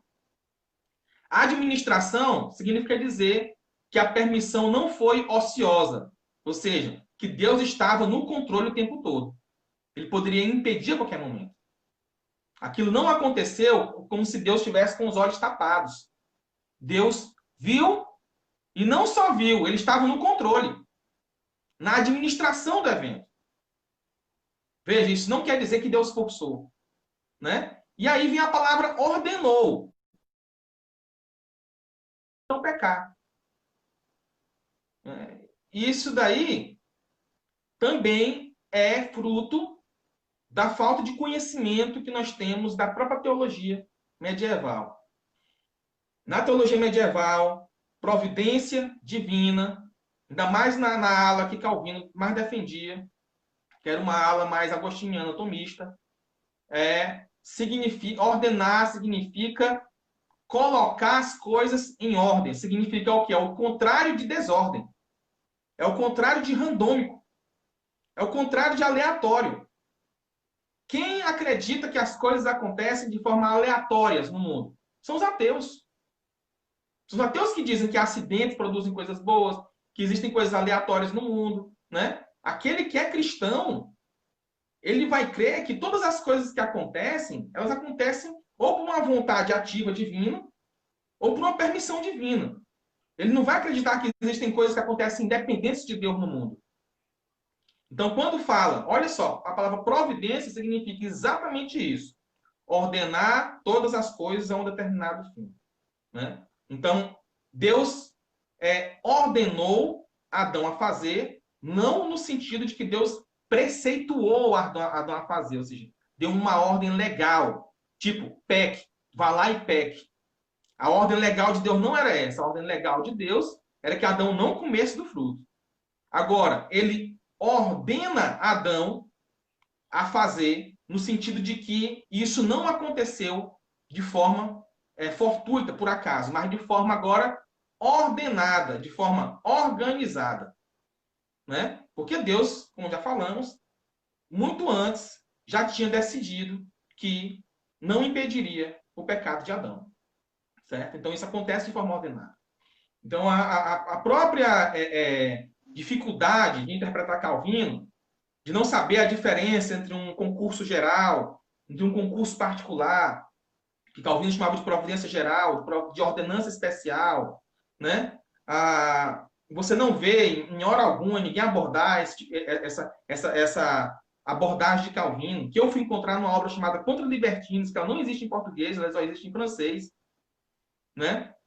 Já passei por um mundaréu de gente aí, todo mundo que me pediu, eu passei essa obra, quem quiser ler, pode ler, né? Em que Calvino faz essas distinções entre a providência geral, a ordenança especial, ou seja, a providência particular, que há uma diferença naquilo que Deus permite, ou seja, que ele é somente causa acidental do evento, né? Acidental no sentido aristotélico, né? Não no sentido popular, de que como se a coisa acontecesse de forma como fosse um acidente, ou seja, se pegasse Deus de surpresa, mas acidental de que ele não é uma causa eficaz daquilo, mas ele é apenas um permissor eficaz, como falaria o próprio Augustus Toplady, né? Que por 500 trilhões de vezes escreveu que Deus era o permissor eficaz, mas John Wesley continuava, né?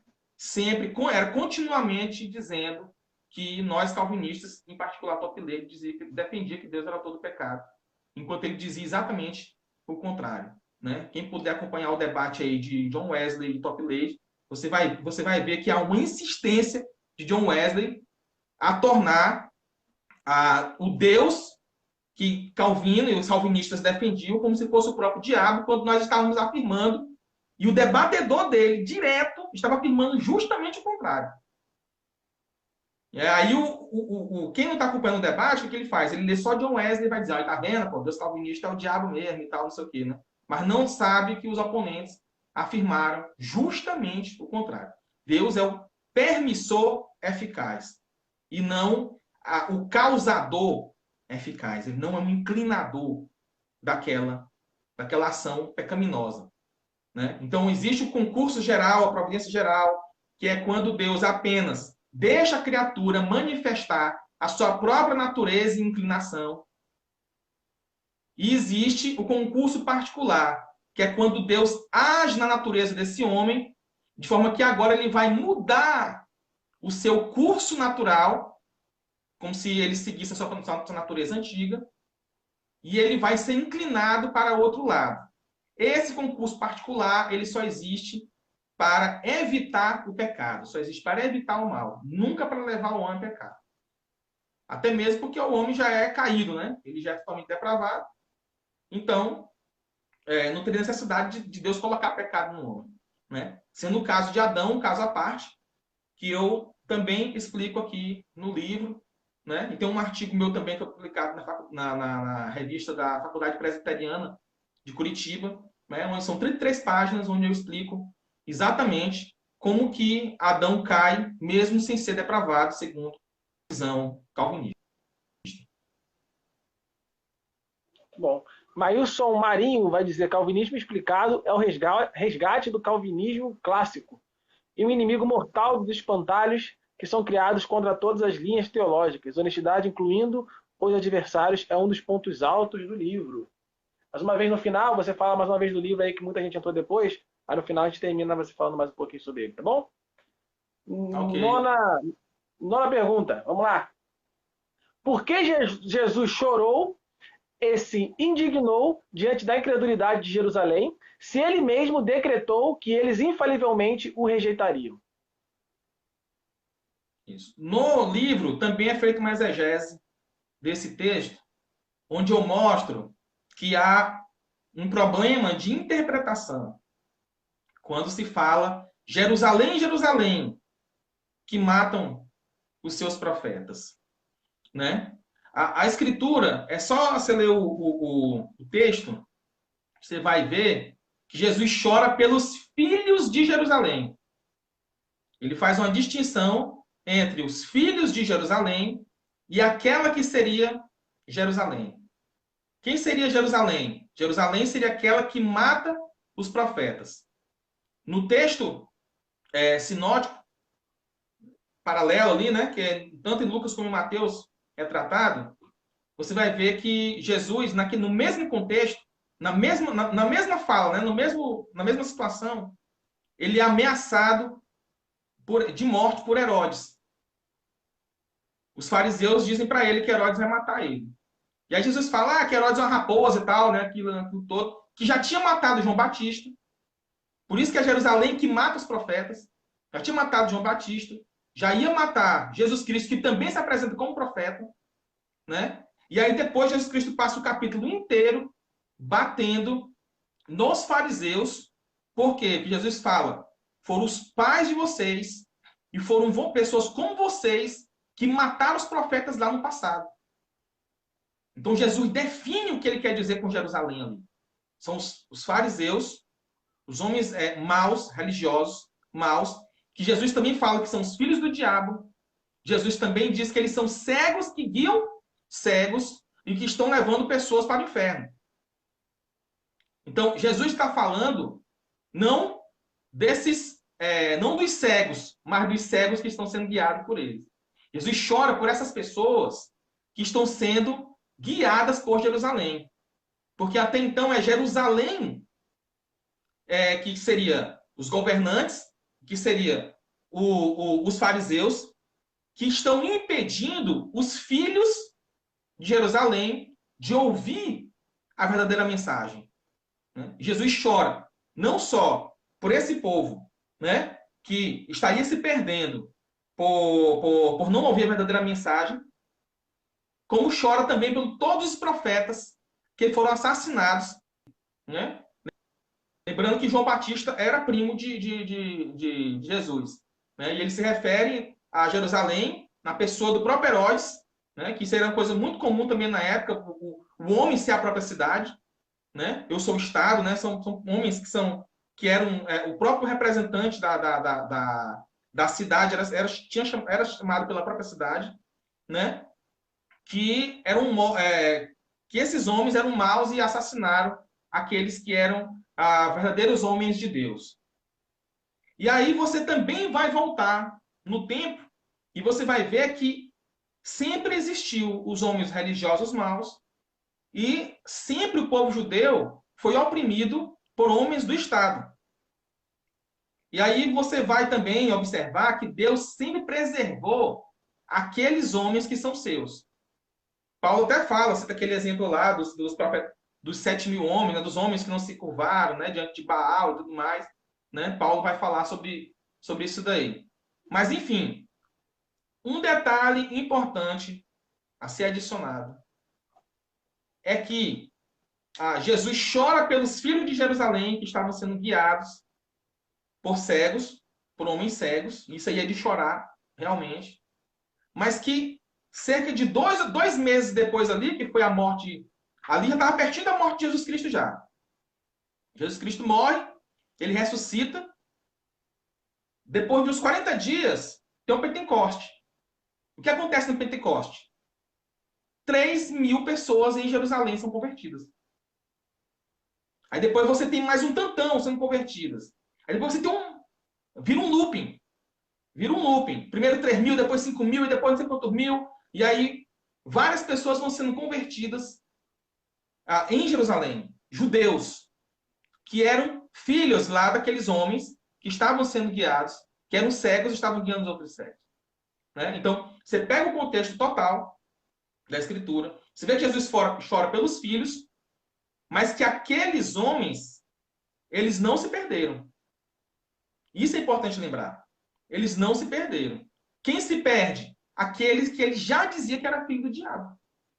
Vós tem por pai o diabo. Está no mesmo capítulo. Vós tem por pai o diabo, que é o mentiroso desde o princípio. E você vai ter os filhos de Jerusalém agora sendo acodidos por ocasião da pregação dos apóstolos. Pouquíssimo tempo depois, papo de 2 meses depois, aquelas pessoas vão ouvir o evangelho, e Jesus chorou. Elas não se perdem como muitas vezes os nossos irmãos arminianos eles costumam a querer ensinar, né? Que Jesus quis salvar e não conseguiu, não. Isso não é isso que diz o texto. Não é isso que diz o texto. O que o texto diz é que Jesus chora por causa dos homens maus, por causa dos profetas mortos, mas aqueles filhos de Jerusalém que Jesus quis salvar, eles vão salvos sim. Quantas vezes eu não quis ajuntar vocês, né?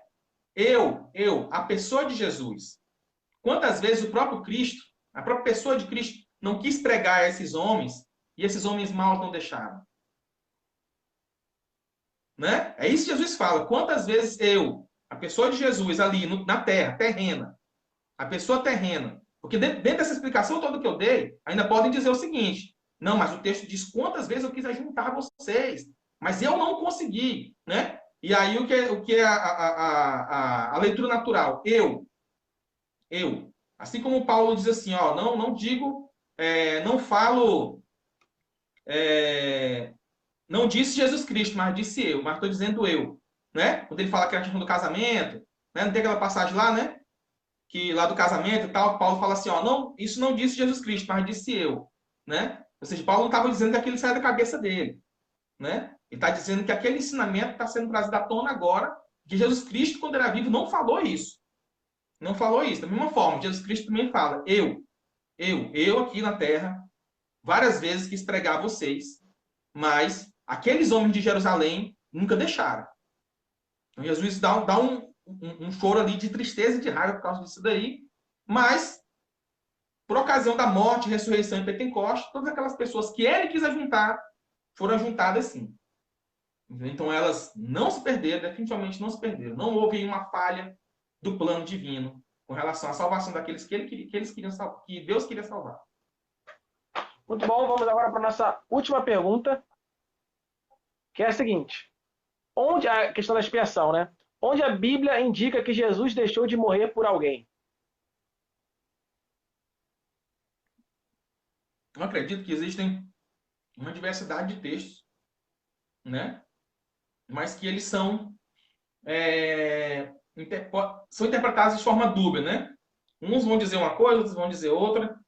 Mas, para mim, dentre uma quantidade enorme de textos, o texto mais forte que eu acho que tem é quando, lá em Efésios 5:25,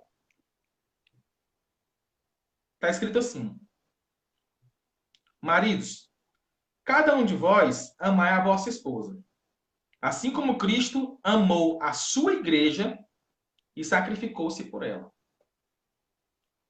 Esse texto, quando ele é apresentado para o nosso adversário, ele vai dizer o seguinte: ele vai apelar para a lógica desse último texto e vai dizer, não, o texto diz que Deus se sacrificou pela igreja, mas não está dizendo que Deus se sacrificou somente pela igreja.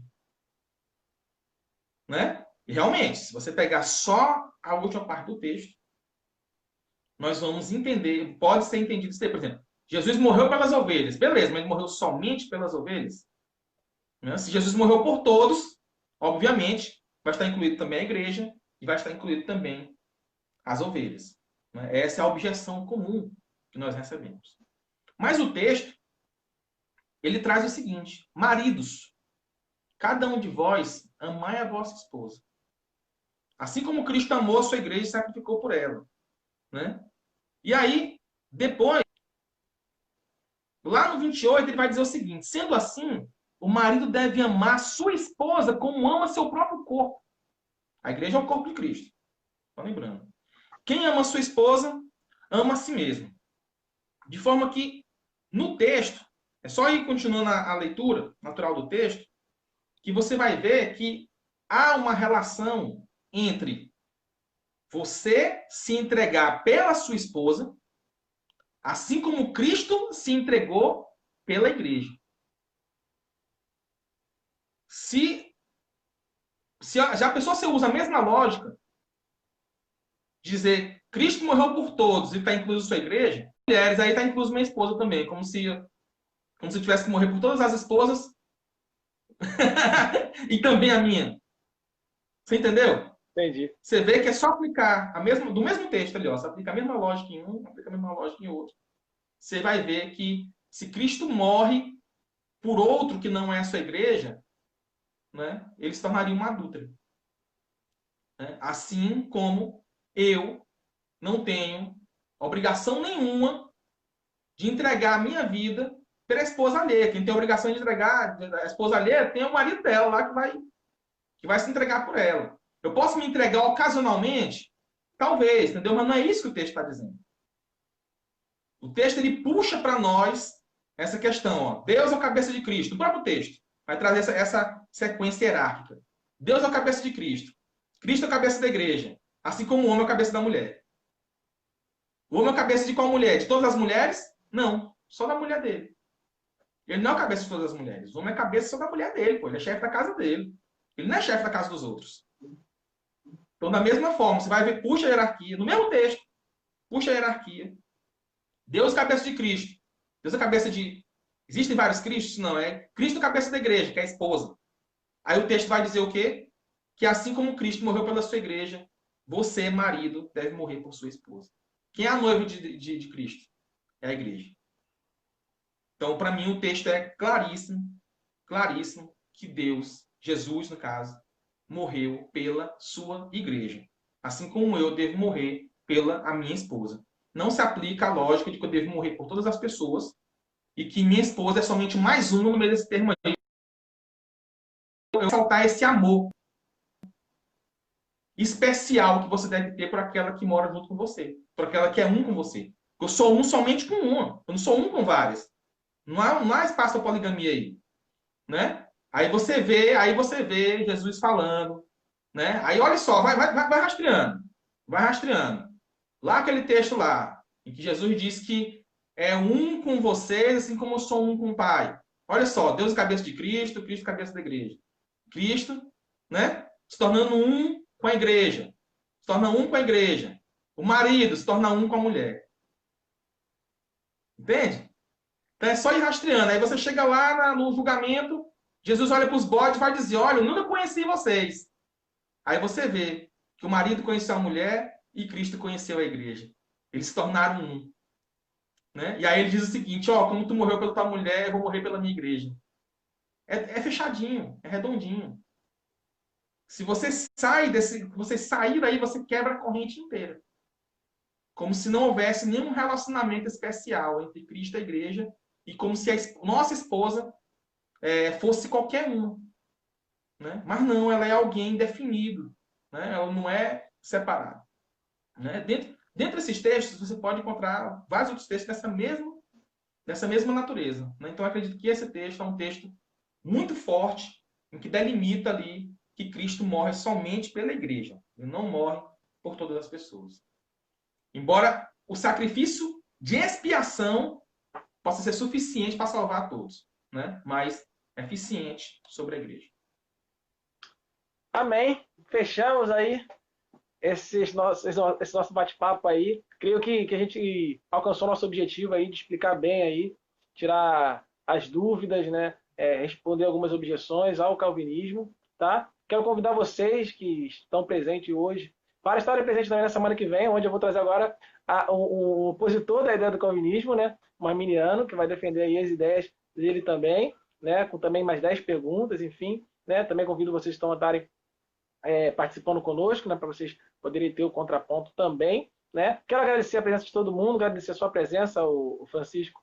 Muito obrigado aí Obrigado. pela sua presença, tá? Foi um prazer enorme aí ter você conosco. Foi uma benção, foi muito bom mesmo, muito bem explicado, muitos parabéns. Né? E quero deixar algumas palavras finais, né? Se quiser falar mais uma vez sobre tal, de repente não ouvi você falando no início. E também depois fazer uma oração para a gente terminar. Tudo bem. Esse aqui é meu livro. Tá? Eu indico para todo mundo que quer conhecer o calvinismo. Ah, posso adiantar que a leitura não vai ser tão fácil, mas eu acredito que você é um homem inteligente, você vai... Um homem que eu digo com H maiúsculo, né? Inclui uma mulher. Você é inteligente e, e vai entender isso daqui. Quero indicar também outra literatura que seria um complemento a esse livro aqui. Que esse aqui eu digo é como se fosse uma introdução ao calvinismo, nessa parte de providência divina, né? A liberdade humana, que é esse livro aqui do Richard Miller, né? Que é Vontade Divina e Escolha Humana. Se você ler esses dois livros aqui e depois você sair por aí afirmando as mesmas asneiras de sempre, eu vou entregar você. Se preocupe não, que eu nunca mais falo um pio. Mas o meu objetivo final, quando eu escrevi essa literatura aqui, não era trazer ninguém para o calvinismo. Não era converter ninguém. Certo? Mas, pelo menos, fazer com que aqueles que representam a nossa doutrina a representem corretamente. Se você conseguir entender o que está aqui, né? Se você conseguir entender o que está aqui, eu já vou estar muito feliz. Você não precisa ser calvinista. Você, por mim, você pode seguir aquela doutrina que a sua consciência decide abraçar, né? Que faz você se sentir bem em paz com a sua consciência. Né? Mas eu acredito que lhe trará paz também, se você é um homem de Deus, vai te trazer paz fazer uma representação correta daquela que não é a sua doutrina. Porque fazer uma representação errada na doutrina, sabendo que aquilo ali está errado, é mentira, é pecado. E se você faz a representação errada de forma ignorante, né, podendo conhecer o que é o verdadeiro, você também está pecando, você está se omitindo, né, e está correndo o risco, de, às vezes, de ofender e de representar mal. Independente aí se os próprios calvinistas leigos fazem representações ruins da nossa doutrina, ok? Você pode adquirir esse livro nas minhas redes sociais. Você pode ir no meu site, que é www.calvinismoexplicado.com.br, e você pode também estar adquirindo na livraria Teologia da Reforma. Você coloca aí no Google Teologia da Reforma, vai aparecer a livraria, e você pode adquirir o livro por ela também. Ok? Pessoal, agradeço o Thiago, viu? Eu fico muito feliz por esse espaço e que a gente possa estar dialogando aí no futuro aí para outros diálogos. Com certeza. Só esqueci de uma coisa. Pessoal, só para falar das programações da nossa igreja, tá? Quarta-feira, à noite, a gente tem nosso culto noturno coletivo, né? A gente está trabalhando a pregação expositiva em João, né? Sequencial.